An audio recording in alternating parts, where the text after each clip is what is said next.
Hello, friends. It gives me great pleasure to welcome you all to this very important online training program on General English for competitive exams.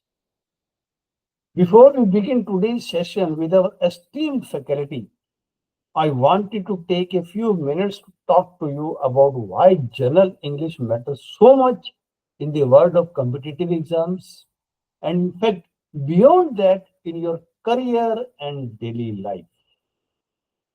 You all know that whether you are preparing for banking exams, government recruitment test, MBA entrance test, or even corporate interviews, English is almost always a key paper.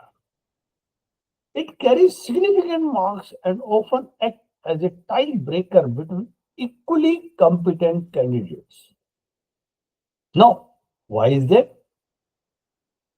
Because language reflects your ability to think clearly, communicate effectively, and understand information quickly.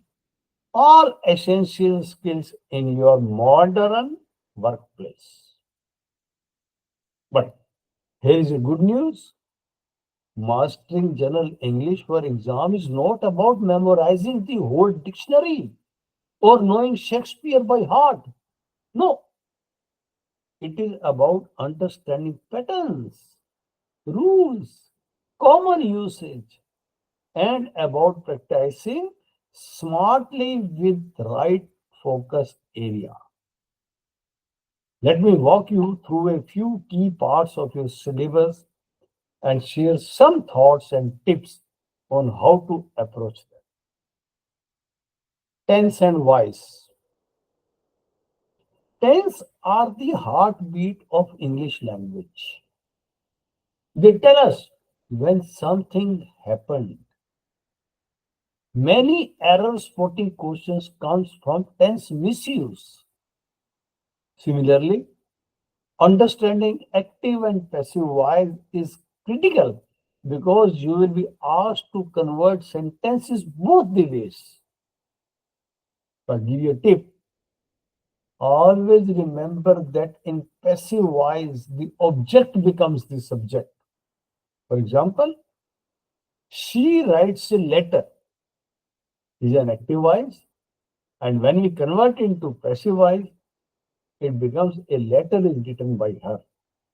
She writes a letter is written by her. Kinds of sentences, clauses, caution tags, and models. Clauses can confuse you, especially when dealing with complex sentence structure. Learn to identify main and dependent clauses. Caution tags. Test your ability to match auxiliaries and tense.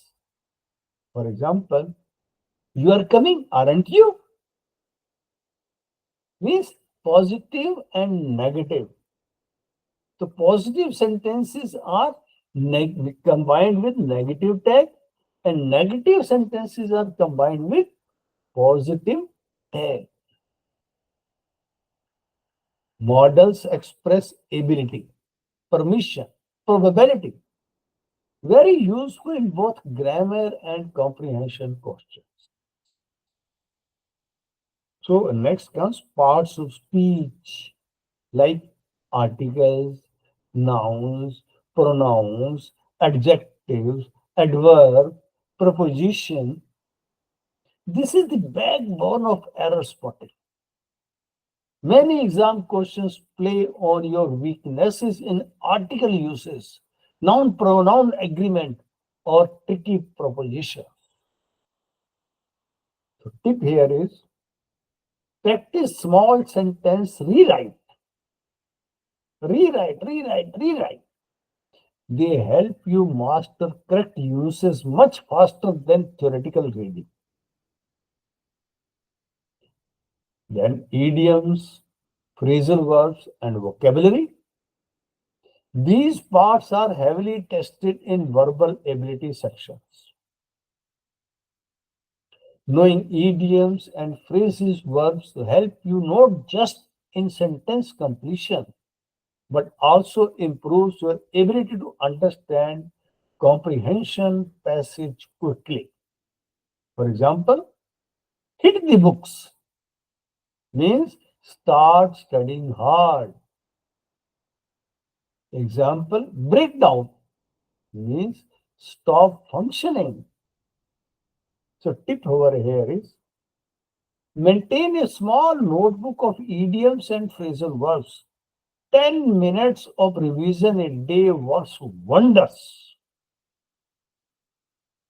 Then spotting errors, sentence improvement, correct sentences. These are perhaps the highest scoring areas if you practice well. They are pattern based. Learn to read sentences in chunks. Don't rely on intuition alone. Analyze the subject verb agreement, modifiers, articles, tense consistency. Then comes vocabulary mastery, like synonym, antonyms. Give you easy marks if you have good word recall.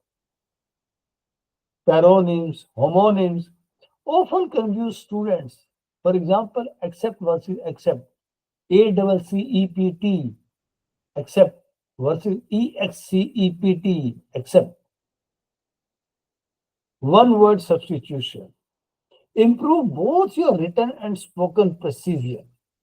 For example, a person who speaks many languages is called polyglot. So, use an app or flashcard daily. Any app or flashcard. Vocabulary is a muscle. The more you exercise it, the stronger it gets. Then sentence completion and comprehension. This tests logical flow and contextual understanding, not just vocabulary. You must read options carefully and understand the tone of the sentence. Always read the sentence with each option inserted. Does it sound natural and logical?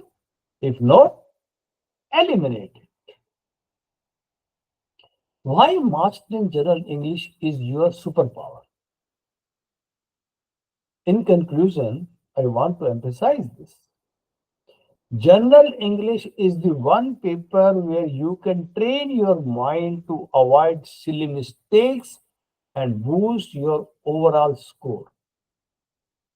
It is a section where the more you practice, the better your performance becomes, regardless of your starting point. And perhaps most importantly, strong English communication is an essential career skills that will help you long after you have cleared the exams.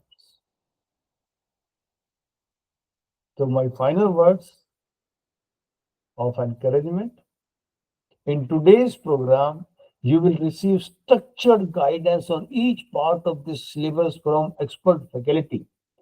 So I urge you to be attentive, ask questions, practice regularly after the class. If you do this sincerely, I guarantee you will see an improvement, not only in your exam scores, but in your overall confidence with the language. I wish you all the very best. Let us begin this journey towards mastering general English. Thank you.